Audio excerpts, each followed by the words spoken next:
Darbistaba būtu pilnvērtīga, tajā neiztikt bez galda un plauktiem. Dizainere Madara šobrīd devusies tos pasūtīt. Aptuvenais veidols jau ir skaidrs.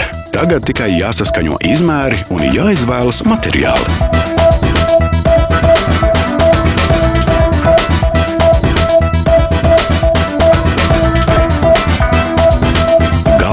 Palodzes virsmai Madara nolēmusi izmantot gaiša ozolkoka apdari. Turpretī grāmatu skapis būs tumšs.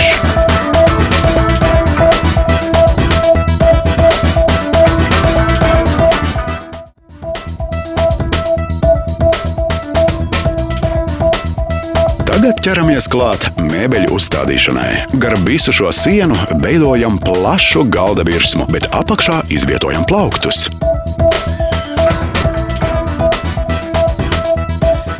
Loga pusē esam iebūvējuši mēbeli, kura kalpos vienlaicīgi gan kā palodze, gan arī kā papildu darba virsma.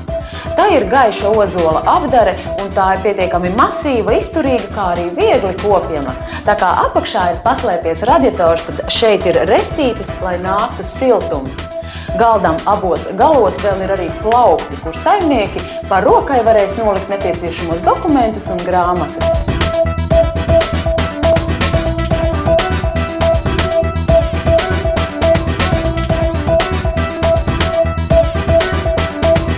Otrpus istabai savukārt atradīsies grāmatu skapis. Tajā kombinēti divu krāsu tumša grafīta un gaiša ozola lamināti. Kā interesants dizaina elements izmantota spēle ar plauktu maliņām, kas vietām akcentētas ar kontrastējošu krāsu.